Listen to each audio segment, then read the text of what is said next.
Hi friends, मैं हूं मानव। क्या हाल चाल है? जो लोग भी चैनल पे पुराने हैं और वो तो जानते ही हैं कि अगर मूवी हिंदुस्तान में बनी है, चाहे वो हिंदी मूवी है चाहे साउथ की मूवी है, मुझे बड़ी खुशी होती है अगर नंबर सही आते हैं जैसे कि आज आए हैं।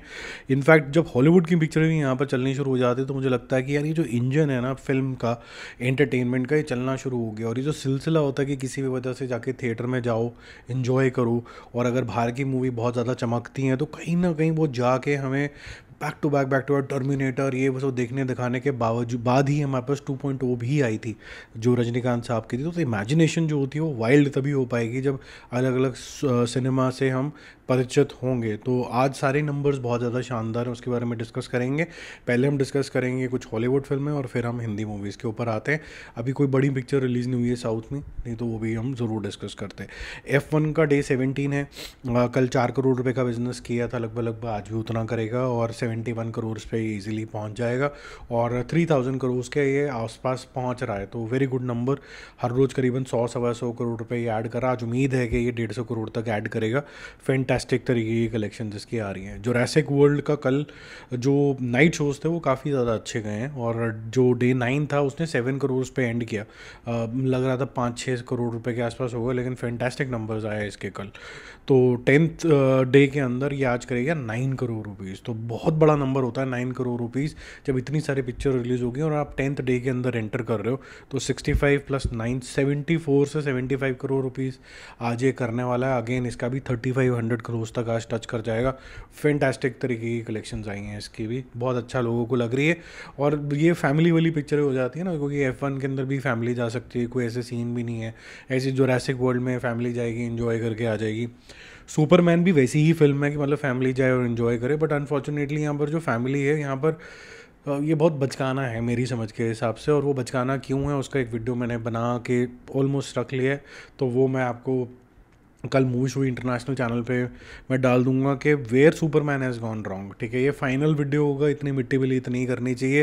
होपफुली ये जेम्स गन के कानों तक पहुंचे and he does some improvement in the coming version, because अभी तो नो वे आउट है। DCU शुरुआत कर चुका है अपने पैसे फूकने के लिए, और जो शुरुआत है मेरी समझ के हिसाब से तो अच्छी नहीं है। पथेटिक भी यूज़ कर सकता था मैं वर्ड, बट एनीवेज ये नहीं लैंड किया है। कल इसने किया था 9.5, 10 की उम्मीद थी कि 10 टच कर जाएगा। ये आज भी लगभग लगभग उतना ही करेगा, 9 साढ़े 9 करोड़ रुपए आज भी कर लेगा। टोटल हो जाता है इसका 25.5 करोड़ रुपीज़। जो इंटरनेशनल मूवीज़ हैं जो बिल्कुल ही दम तोड़ चुकी थी 1-2 साल, बिल्कुल ही कुछ ज़्यादा हो नहीं रहा था उनका, बैक टू बैक कोई ना कोई पिक्चर जो है वो रुझान कर रही है। जैसे आप देख रहे हैं F1 भी 80s तक पहुंच जाएगी। जुरासिक वर्ल्ड हो सकता है कि 100 के जस्ट नियर अबाउट पहुंच जाए। सुपरमैन भी अच्छा करनी चाहिए इसके हिसाब से। मंडे इसका एसिड टेस्ट होगा फॉर श्योर, क्योंकि इसको देखो मिक्स रिएक्शन तो आ ही रहे हैं। ऐसा नहीं है कि सभी लोग बोल रहे हों कि बड़ा अच्छा है। जो लोग बोल रहे हैं उनकी सबकी टोन एक ही है, comic accurate comic accurate comic accurate के अलावा दूसरा शब्द वो बोल नहीं पा रहे हैं, क्योंकि कुछ है नहीं और बोलने के लिए। बाकी जो होता है ना कि भाई स्टोरी अच्छी थी, सिनेमैटिकली बहुत अच्छी थी, हीरो की सिलेक्शन कास्टिंग बहुत अच्छी थी, डायरेक्शन बड़ी अच्छी थी, कुछ भी अच्छा नहीं था। तो जो जेम्स गन ने बोला कि यही बोलने का बेटा, वही लोग वो रिपीट करे जा रहे हैं। भाई हमने ह्यूमन दिखा दिया, हमने होप दिखा दी। जब सबसे पिटता ही रहेगा तो फिर तो होपलेस हुआ ना, होप कहाँ से हुई? ठीक है, वो हम बात करेंगे इसकी डिटेल के अंदर जब मैं मूवी शो भी इंटरनेशनल पे कल जब वीडियो लॉन्च करूँगा, तो आपको समझ में आ जाएगा कि मेरा व्यू पॉइंट क्या है। आप इत्तेफाक रख सकते हैं, you might agree, you might disagree, और यू कभी both can agree to disagree, जैसा भी। बट हम ना वो व्यू पॉइंट में कल आपको डिफिनेटिव तरीके से पॉइंट बाय पॉइंट कि कैसे ब्रांड से लेके पर्सोना से लेके सारी चीज़ें डिस्ट्रॉय हुई हैं इसके अंदर। माँ के ऊपर बात करते हैं बॉलीवुड मूवीज़ में। तो 17th डे है। कल 50 लाख के आसपास बिजनेस किया था, आज ये 75 लाख का बिजनेस करके 35.75 करोड़ तक पहुंचेगी, और hopefully just near about 50 crore rupees के आसपास इसका वर्ल्ड वाइड कलेक्शन होगा। मेट्रो में 2 दिन में काफ़ी अच्छा छलांग आया अनएक्सपेक्टेड तरीके से। ऐसा लग रहा था कंप्लीटली रिटर्न ऑफ हो जाएगी, लेकिन शायद सेंसिबिलिटी प्रिवेल्स। लोगों ने बहुत कोशिश करी मुझ से झाग निकाल के कि भाई यहाँ पर तो ये है, यहाँ पर तो वो है, लेकिन जो मेट्रो ऑडियंस है शायद वो देखना चाहती है इसको, इस वजह से sensibility prevails. 10th day 5 crore rupees का बिजनेस करेगी। जितनी मिट्टी पलीत हो गई थी उसके हिसाब से अच्छा कलेक्शन में मानूंगा, कि नहीं तो ये रिटर्न ऑफ टाइप के जोन में जा रही थी। 34 + 5 39 करोड़ रुपीज़, और world wide collection 52 crore rupees. तो माँ से पहले इसने 50 करोड़ भी अचीव कर लिया। अगर इतनी थोड़ी नेगेटिविटी और थोड़ा सेंसिबल तरीके के लोगों ने रिव्यू डाले होते तो ये इजीली नेट कलेक्शन के अंदर 70-75 करोड़ तक पहुंच जाती, जिसमें ये अबव एवरेज और एवरेज टाइप का कुछ तमका जो है इसको मिल जाता। तो जिससे होता ना कि भाई लेबलिंग जो है कि भाई फ्लॉप हो गई वो ना होती। और कुछ इसके अंदर अच्छे आर्टिस्ट हैं जिनको बड़े रोल इसलिए नहीं मिल पाते हैं, बड़ी पिक्चरें नहीं मिल पाती क्योंकि सक्सेस का लेबल नहीं है, तो वो लेबल मिल जाता, तमका मिल जाता, अगर ये चल जाती। चलने वाली पिक्चर है ये, फ्लॉप होने वाली पिक्चर है नहीं। वैसे आंखों की गुस्ताखियाँ फ्लॉप होने वाली ही पिक्चर है। कहीं पर हीरो ने अटेम्प्ट ज़्यादा नहीं किया, हीरोइन ने भी ज़्यादा अटेम्प्ट नहीं किया, डायरेक्टर साहब ने भी फिनेस नहीं दिखाई मूवी के अंदर। डे 3 कुछ खास अच्छा नहीं है। Again it is about 40-45 lakh rupees, तो टोटल मिला के 1.2 करोड़ के आसपास होता है। तो ये थोड़ा सा रिटर्न ऑफ जोन में जाती है।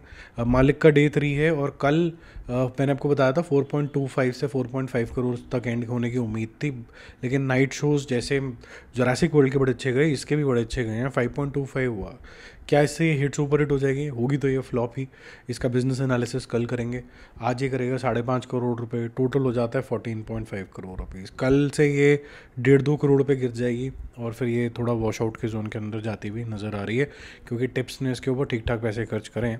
नॉट टू से कि 100 करोड़ वाले टाइप के जोन के अंदर है, लेकिन इसको एक रिस्पेक्टफुल नंबर पहुंचना है। कितना वो कल आप वीडियो में चेकआउट कर लेना। सितारे ज़मीन के ऊपर बहुत लोगों ने बहुत क्वेश्चन उठाए। आज भी कोई ना कोई बेवकूफ़ आके कमेंट डाल देता है कि ये फोर्सफुल हिट है। किसी के घर से उठा के तो कोई किसी को लेकर गया नहीं। अब वो नहीं समझ में आनी बात तो नहीं आनी। अब मैं बोलूँ मुझे पुष्पा 2 नहीं पसंद आई, लेकिन वो हिट तो होगी ना, लोग गए ना देखने के लिए, अब उनको ये पसंद आया। अब मैं कुछ भी कर लूँ, कुछ भी बोल दूँ, बस यही बात पे खुश हो सकता हूँ कि कुछ फिर भी कुछ सेंसिबल लोग हैं जिनको लग रहा है कि नहीं है। जितने भी हम रिव्यूज़ देते हैं, जो कलेक्शंस बताते हैं, मेरा 99% एक्यूरेट जाता है। एक पुष्पा मेरे लिए आउटलायर रहा है। मुझे आज तक समझ नहीं आया कि पुष्पा जैसे पिक्चर कैसे चल गई। और पुष्पा 2 और सुपरमैन के अंदर एक सिमिलैरिटी है बहुत सॉलिड, इसकी मार्केटिंग के अंदर, तो उसके बारे में भी कल डिस्कशन होगी, तो ध्यान देना। सितारे ज़मीन का आज 24th डे है, बहुत अच्छा दिन है। आज 3.5 करोड़ करेगा, कल 2.5 करोड़ करा था। अच्छा कलेक्शन आ गया। अब देखो इसको पेट भर के लोगों ने देख लिया है, ठीक है, और 5-6 दिन इसको कवर ज़रूर करेंगे, 30 डेज़ तक पूरा इसको देंगे, क्योंकि ये इंपॉर्टेंट मूवी है कॉन्सेप्ट के हिसाब से। लेकिन अब ये स्लो डाउन की तरफ निकल जाएगी। तो 159 कल एंड किया था और 3.5 और ऐड हुआ, तो 162 से 162.5 के बीच में आज ये एंड करेगा अपना सारा कलेक्शन। और does come very close to 250 crore. तो आज ये लगभग इसका मेरे ख्याल से 248 से 249 करोड़ रुपीज़ एंड होना चाहिए। अब मेरे को नहीं लगता है कि आमिर खान ने जिस जज्बात के साथ ये पिक्चर बनाई है वो कोई वोले पोस्टर निकल रहे हैं कि इतनी रेवेन्यू हमने कमा ली, इतना ग्रॉस हो गया, इतना नेट हो गया। मुझे नहीं लगता कि उसने कोई भी पोस्टर निकाला, जो कि अच्छा किया कि अगर आप ये बोल रहे हैं कि मूवी के कॉन्सेप्ट को सम्मान दे रहे हैं, तो फिर वो नंबर्स दिखाते हुए सम्मान चला जाता है। फिर आप मूवी मेकिंग कर रहे हो, आप वो नहीं कर रहे हो। 1-2 पोस्टर अगर आए भी होंगे दैट इज़ ओके, वो जो रोज़ के हिसाब से होते हैं वो नहीं आए मेरे ख्याल से, क्योंकि जितना मैं सोशल मीडिया फॉलो करता हूँ उसके हिसाब से मुझे नहीं लगता है, जो कि अच्छी बात है। तो इसका भी कोई पोस्टर नहीं आने वाला 250 करोड़ करने के बाद भी, लेकिन एक अच्छी अचीवमेंट है कि लोगों ने थोड़ा सा कॉन्सेप्ट का साथ दिया, ठीक है। और ये भी साबित हो गया कि कभी कभी कुछ ऐसी मूवीज़ आप बना सकते हो इन बिटवीन कुछ कि जो लोगों ने शायद मास तरीके से नहीं देखी हैं, लेकिन शायद हॉलीवुड में एग्जिस्ट करती हैं। बट रिक्वेस्ट यही है कि अगर आप ऐसा कर भी रहे हो तो आप किंग वाली अप्रोच लो। किंग में कोर जो चीज़ है वो सेम ही रखी गई है, लेकिन एट द सेम टाइम उन्होंने कोशिश ये करी है कि इसकी स्टोरी के अंदर एटलीस्ट 50-60% से भी ज़्यादा चेंजेस आए। तो उन्होंने इतने चेंजेस ला दिए, इतने किरदार ले आए कि वो मूवी ओरिजिनल वाली सिर्फ भाव में रह गई, लेकिन मूवी पूरी चेंज हो गई है। तो ये चीज़ जो है ना, ये बड़ी अच्छी। जैसे कोई बोले कि भाई शोले की जैसे हम कोई पिक्चर बना रहे हैं, 2 जने होंगे, किसी को इंसाफ दिलाएंगे, तो वो कोर वही है, लेकिन वो बड़ा मॉडर्न सेटअप है, धूम टाइप का एनवायरनमेंट है, तो आप बोलोगे कि हाँ कोर वैसा था, लेकिन बिल्कुल ही अलग है। तो सितारे ज़मीन के ऊपर इंडियनाइज ज़रूर थी, लेकिन अलग नहीं थी। तो रिक्वेस्ट होगी मेकर से कि भाई अलग भी करो, इसको अलग ट्रीटमेंट देके यहाँ पर अगर बनाना भी है रीमेक तो आप उस तरीके से बनाओ, री इमेजिन्ड बनाओ, रीमेक में बनाओ, ठीक है। बाकी जल्दी मिलते हैं रिव्यूज़ और अपडेट्स के साथ। Stay connected. If you new to the channel, don't forget to subscribe.